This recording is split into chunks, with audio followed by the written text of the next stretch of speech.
Expansive landscapes, infinite sunlight, and time-honored tradition. This is the luxurious world of wine. And this is Billy Merritt. Hi, my name is Billy Merritt, and I know nothing about wine. He's a guy's guy. I grew up on football, red meat, poker, and beer. But recently his lifestyle began feeling a little flat. I want to experience something new, something exciting. So Billy challenged himself to a life-changing mission. I want to be able to order wine at a table with confidence. I want to know wine words and sound smart at dinner parties. I want to walk into a store and know the right questions to ask. So my quest is to learn as much about wine as possible, and you're coming with me. Join us as we follow Billy Merritt in search for sophistication. He's unrefined, he's unfiltered, he's uncorked. If someone asked you where does wine come from, you'd probably think of dark cellars, dank corridors, and outdated old-world traditions.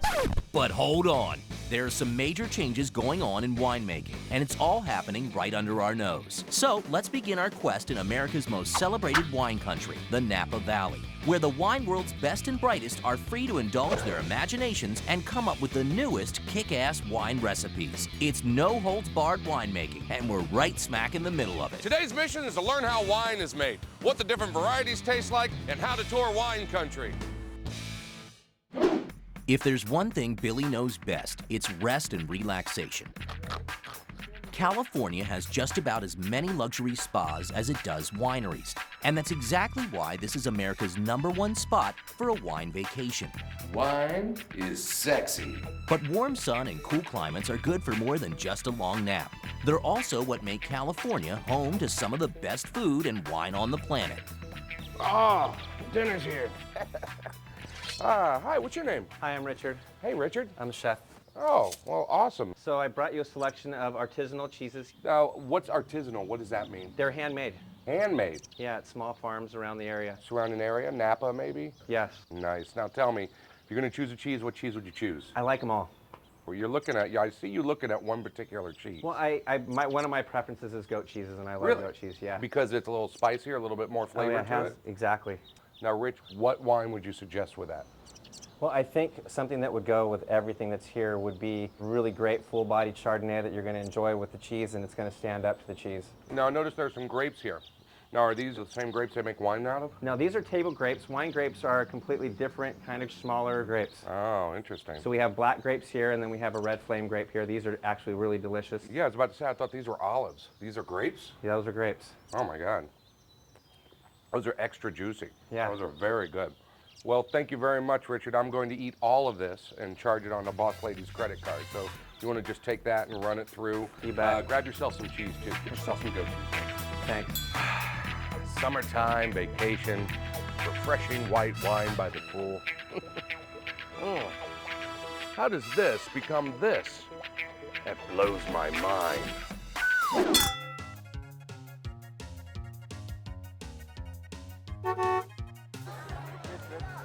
Do you ladies, excuse me, hi, you guys want to talk about wine for a second? Wine. What the heck not? Oh, look, there's a camera crew right here. Where are you from? I'm from Napa. You're from Napa? Where are you Also from? from Napa. So you're both Napalese. Napkins, actually. Napkins. Tell me, do you guys know how wine is actually made? The yeast Yeah. that's added when they harvest It's a them. huge process. Really? Yes. It's more than Really? Jack Daniels, you know? What? They push it down and they ferment it for a long time, then they put it in barrels, and then it gets a little oak I knew flavor about from the the barrel. barrels. Yeah. Do they teach you this in elementary school? No, you don't learn about this. They don't have winemaking in no, school here? believe it or not. Tell me, do you guys know how wine is actually made? No, I haven't taken a whole lot of tours. I just like to come out and enjoy the sunshine. So you're saying you go to the vineyards, go directly to the wine, and you don't care how it's made? It's I all see. with your bare feet and stomping on grapes, right?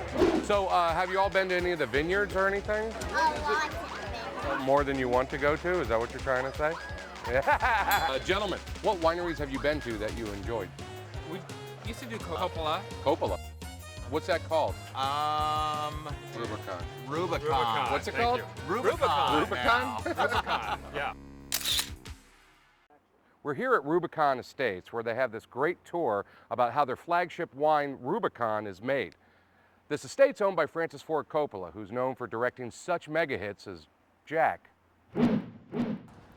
Welcome to the Rubicon Estate, my vinifera tour we will be doing today. We'll be going through actually the growing of the grapes and what is so special about the property. All right, let's have a go. You like wine? I like wine. I do. I like wine. You like wine? But from this point, you can see where this is a very special place in the Napa Valley, very strategically positioned, and this is Cabernet country, so rich, full-bodied reds. Yes, so how do I know you'd have the question? Now, you said something about the Cabernet. Is this area of the valley, is this Cabernet country? Why is that? Red grapes like it really hot and really warm. So the climate is one thing, but also the terroir here in the Napa Valley is different than north and south. Well, sounds like there's a lot that goes into making wine. But finding the right spot is only the beginning. A lot of care goes into making Rubicon. And in a time when most people use machines to make their wine, it's nice to know these guys take the time to do it by hand.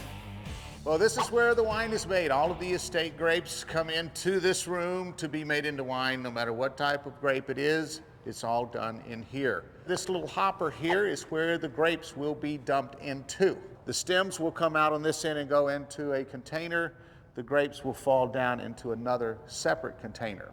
And then that is when they go into the fermentation tanks. All right, any questions? Harold, Yes. are these tanks always used to do fermentation, or are there other types? There are other types. These are French oak fermenters, but some people have strictly all stainless steel tanks. All right, yes? Now, once they're done fermenting, do they just go straight from these barrels into the bottles? They are aged sometimes up to 30 months in oak barrels, and then that is when you determine whether they are blended, and then from blending goes into the bottle. Well, that all sounds simple enough. Right, Billy? Making wine takes patience and a lot of planning. Just ask Chris Millard at Sterling Vineyards, whose wine knowledge and know-how are no match for his passion. Chris, just hold on just a second. Tell me, why are you so passionate about wine? Why that you I are love a what I winemaker? do. Exactly. I love doing this because for me it's really a blend of the art and science. It's all about the blending and kind of the magic that when you put a blend together and wow, it's there, you know that's the right one. And for me, that's really what it's all about. You know what, Chris? I think I share that same passion. I think it's time for me to be a winemaker. All right, You gonna help me? let's go. All right, let's go. All right, so Chris, I'm taking some of this. Which, what? So this is one of our estate vineyards right here at the winery. And now I'm gonna take from, oh, you want some too? Okay, there we go. So let's give this a little Okay, taste. and this is thieving, by the way. That's thieving, yeah. Okay. So this is from another estate vineyard right near the winery, and we're gonna make a blend. You just blend This is it. a blend. I just blended. So I these- just made wine. That's it. You did it. Yeah, you get less than me, okay?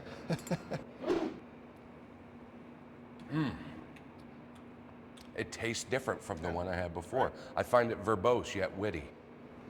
I hadn't thought of it that way. Really? Try thinking of it that way, Chris. I'm a winemaker. I know what I'm talking about. Wow, Billy, you really make winemaking look easy. But let's test your taste buds with 3 of Napa's big boys. First up, it's our entry-level wine, Hawk Crest. It's the ideal weekday wine that doesn't require a lot of attention, perfect for that everyday dining at-home experience. Next, it's the 2003 Cask, undisputed world champion California Cabernet. It really packs a punch and leaves a good impression.